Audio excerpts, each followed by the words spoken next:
Welcome, my friends. I'm your host, Mikey2Gunzz, and welcome to another exciting edition of Our Bleepin City. We are doing a late night show tonight because we just witnessed something that is, I can't even put words in, I can't even explain with this NBA playoff season. If I submitted this script to Hollywood, it would be rejected immediately. Because the stuff that's going on is some straight voodoo shit that I have no idea. But let me welcome into the show my co-host to talk about it today, my man who is living right in the thick of all this, where this is all happening, a man from Indiana, Lancearoni. What is going on, my man? How you doing? Dude, excited, thrilled, doesn't even compare. I ran out of my house. It's like the world keeps doubting this Pacer team, and it's like there's black magic or fairy dust or something on this team. Like, how do they keep doing this? You were just telling me you're lucky if you see this happen like once in the playoffs, maybe twice. Right. It's like a common thing when you see that. Not only when you see the Pacers down at halftime, you're already kind of thinking they're not out of it, and then you get to these points where they do get down 12 or 13, and you're like, I mean, I was nervous tonight. I thought, man, it's not looking good. But then I started thinking, you know what? There's still time. There's still time. And when they started chopping it at that, those last couple minutes in the fourth quarter, you just felt it coming. I don't think I know. I can't remember any team in history that down 10 or under within a minute or two, you think, well, there's actually a decent chance this could happen. Like, this team has just made believers out of just everybody. I mean, every series, it happened against Giannis in the closeout of the Milwaukee series. Yep. The Cavs series, games 1 and 2 were just unreal the way that they took those. Against the Knicks, we all know about the shot that hit the backboard up in the air. It's been, and multiple times in the series, it's happened in every series. It's the craziest thing I've ever seen. You can't get enough of it. I mean, this has been one of the funnest playoffs I have witnessed in years. Completely agree. And this is coming from someone that had their team's win a title. So you got to celebrate the year before, of course, with the title. But yeah, I know what you're saying. Takes a sting off of losing this year. But I mean, even from someone like me that usually when your team gets knocked out the playoffs, you don't even want to watch. Really, you don't even want to watch. And this has been, it's almost been must see appointment television. I mean, they say, it's small markets, no one's going to want to watch. Hell no! I want to watch. Do I dare say that Celtics fans are kind of maybe quietly cheering this Pacer team on? Because I know you guys were happy that they knocked the Knicks out. As you see, I still got the old Knicks games playing behind me here. I just can't even believe what we just saw, dude. I literally – okay, first of all, Rick Carlisle for not calling a timeout. Big balls to just let his team play. And I'm a fan of that. Yeah. I love when coaches don't call a timeout because why give the defense a chance to get the clipboard out and set up something? Yeah. Tyrese Halliburton took it down, calm and collective. When he pulled that shot, I was like, and then he hit it. I was like, 0.3 seconds. That's game. Yeah. I mean, it wasn't technically, but I knew it was game. I mean, it's 0.3 seconds left, over. And the crazy thing is, Mike, they did not lead the whole game. They led for 0.3 of a second.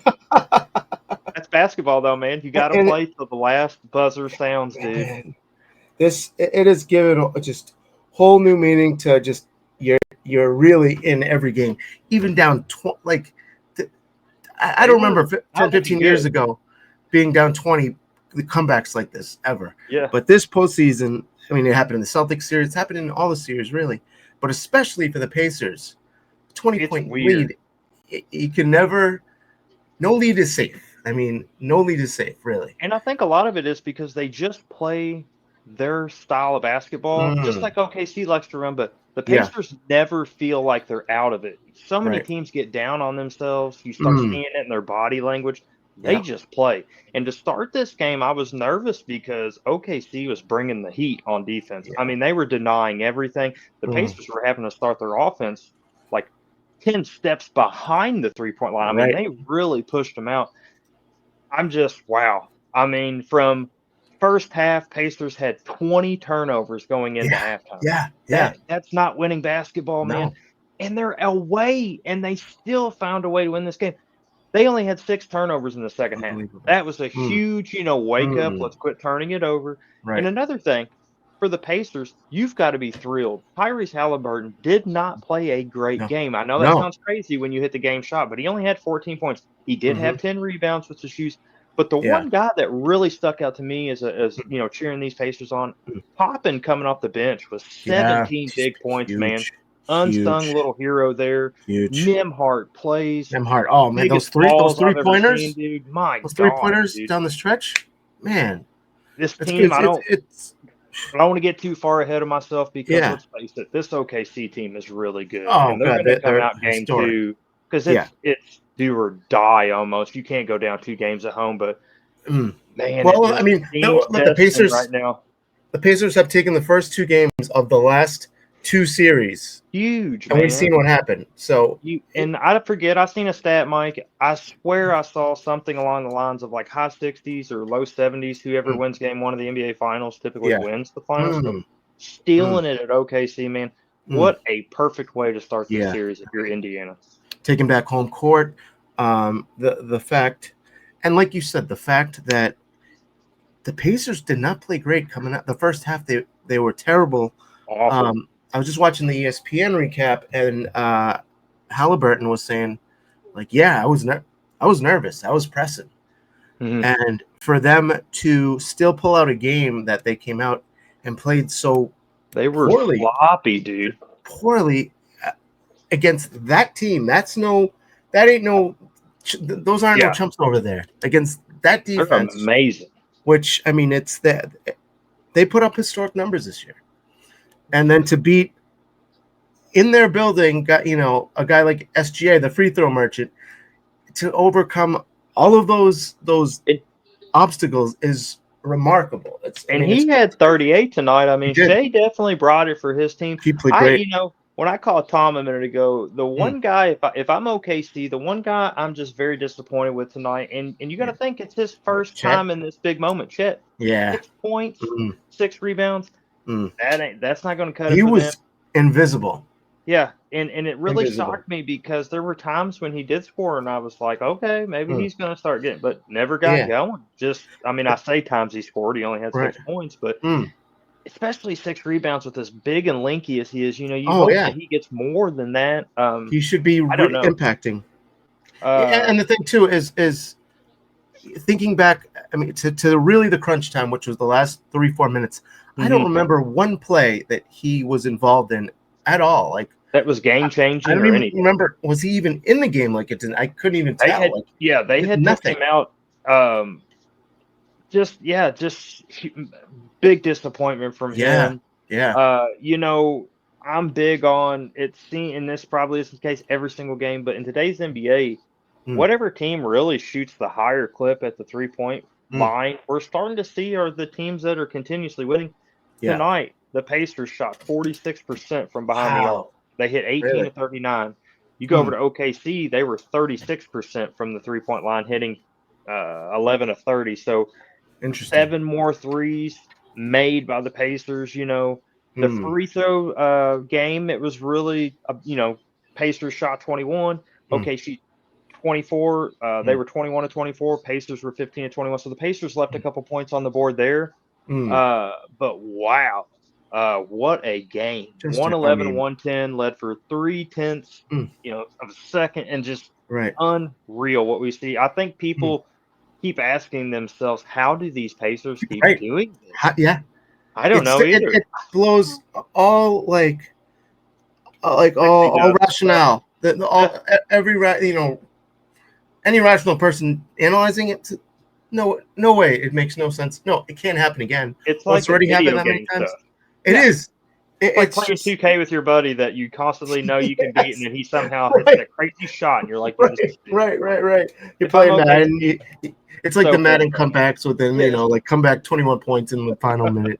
Like and the other person's video just games. like, oh my God. I mean, all those fans, man, just watching that game, they thought for sure they had the Pacers, man. I mean, Seriously. when you're up 13 at home, Shea's balling, your MVP's balling out. I mean, I can't believe they let that slip away. And that's how the Knicks had to have felt last series when they let game 1 slip away. I mean, that is people don't understand. Yes, it's a 7-game series still. Yes, the Pacers could lose every game from here on out, but when you lose that first game like that at home in a heartbreaking fashion, that's a momentum killer. It really is. And all I've been hearing is Pacers are going to get beaten 5 games. They might not even win. Right. Well, they ain't getting swept. I can tell you that. So, I tell you this much: we got a series. Like this is Austin. Bring all of your fans over to Indiana. We need all the good luck we can get. Bring it, baby. I'll tell you this.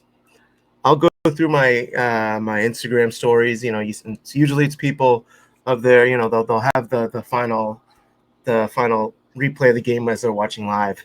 And let me tell you, not one of the stories was excitement over anything OKC was doing. It was everyone was like Pacers, and celebrating like, oh shit, they made a shot, like this is great. So hashtag yesers, baby. Yeah, right.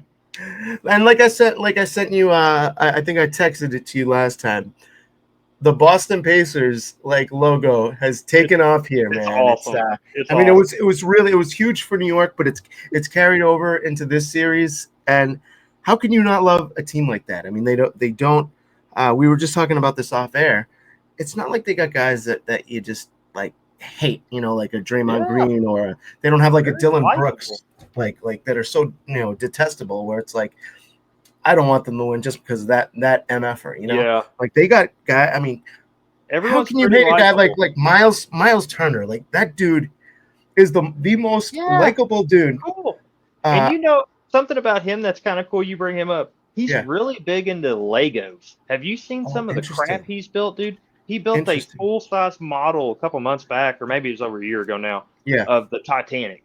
Get out of here. You know how many pieces was on that thing? And he just holding it up, and they said he does that kind of stuff all the time. He loves putting Legos together, man. I can't even build a small Minecraft thing without wanting to smash it with my fingers, let alone a billion-piece Titanic set. So. I don't know the time, concentration, or patience to do even like a block building. I can't.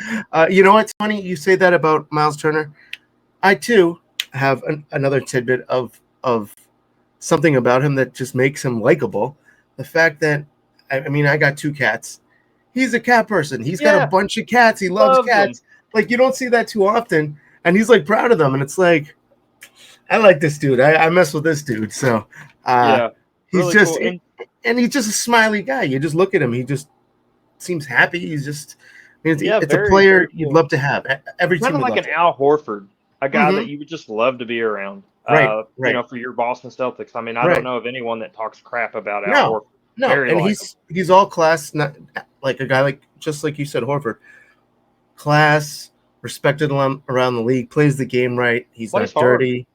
You root for guys like that. So I mean, you got guys like Turner. Halliburton is a guy that's become this household name. I mean, he's always got that kind of that smile on his face, but don't let that fool you. The dude is a straight up killer.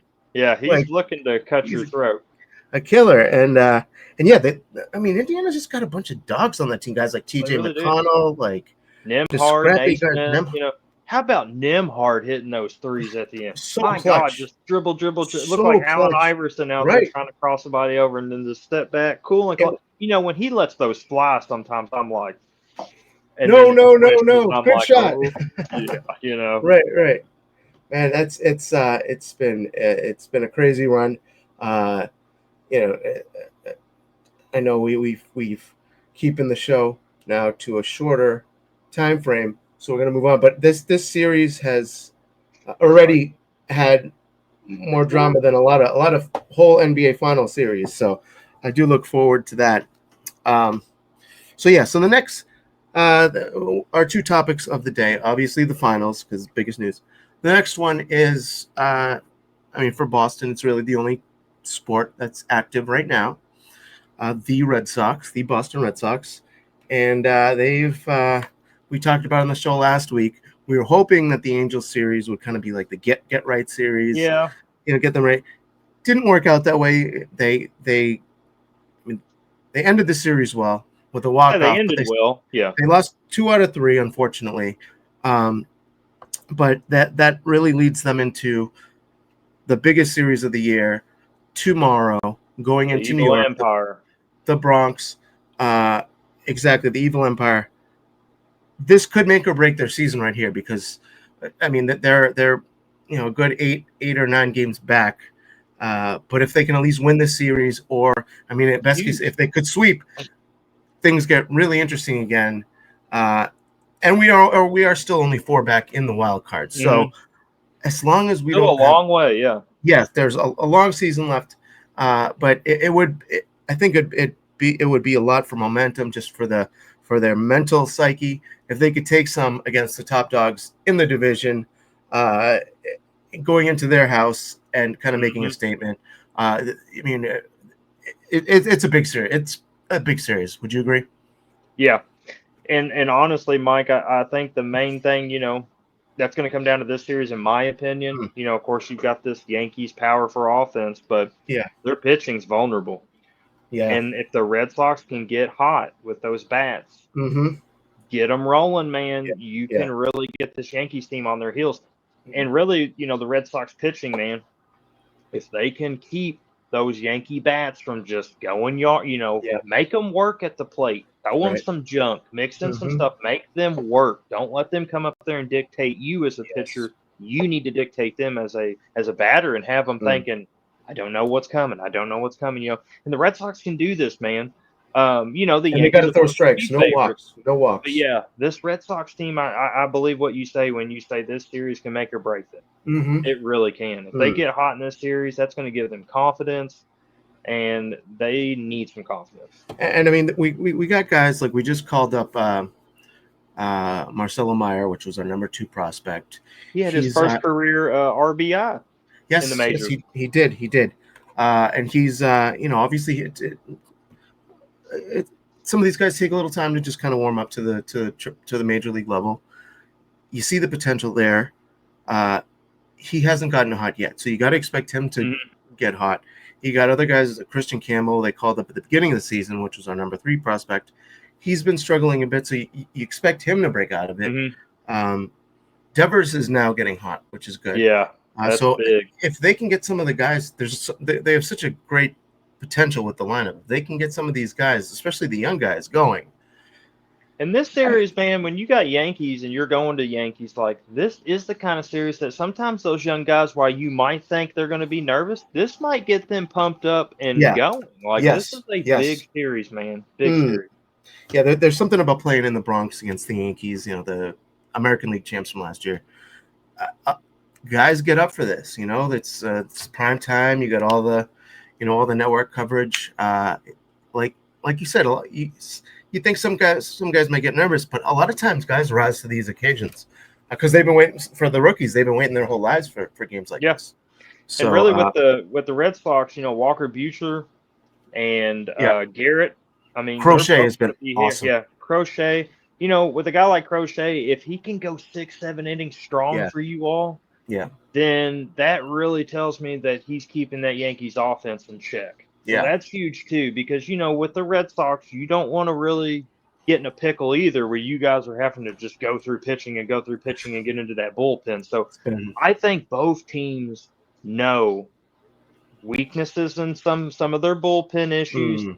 They don't need to let the other team go haywire on offense. Exactly. So pitching is going to be huge in this series. I know we think Yankees offense, but pitching on both sides, I think, is the make or break of this series. Yeah, it's key. Like you said, the bull. We don't want to be getting to our bullpen too early, and on the flip side, we want to get to their bullpen early. Yes, because they have guys out. mean, they lost their main starter Cole at the beginning of the year, Mm-hmm. but they've got some.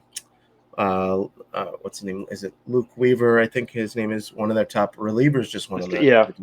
So, and like you stated, Devers is huge for you guys offensively in this series, man. You really want him to shine big time, and he has a really great history at Yankee Stadium. So he's excited. Hope. You know he is. Oh yeah.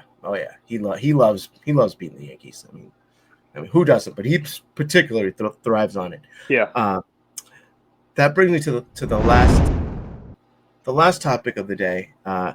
So I've heard some rumblings about there's a free agent on the market right now, a guy that normally would not be on the market, a very talented former, I forget if you want to Cy Young or not, but guy by the name of Cincinnati. That's it. Former Cincinnati Reds. He was the Cleveland Indians, the Dodgers. One hell of a pitcher, guy by the name of Trevor Bauer. And if you haven't heard from him in a while, it's because he's been out of the league for 3 years. And bless the man. I feel bad for him. Bless the man, because it just came out last week that he pretty much got exonerated of all the accusations that were thrown his way by an accuser that was found. Lindsey Hall. Thank you. Was found to have fabricated it, and she's now been ordered to pay $300,000 to him. But that means nothing to him because his career really was ruined off of just someone trying to profit off him or whatever. Because it's like the league has blackmailed the dude. It's crazy. They just ran with that, and it was trial by media, really, and it was and a PR thing. The whole. I mean, it was at the height of the cancel culture too, which it's I really feel for the guy, but if there's anyone that I feel should get a second chance and would deserve it, and it would benefit not only him, but an MLB team like the Red Sox, who have lost. We've had a lot of pitching inconsistencies, injuries this year. Would be perfect for you. And he's willing to sign for the minimum. So to get a guy like that on the cheap, who's got 4 pitches of elite stuff, would be like Christmas in July, dude. That's it.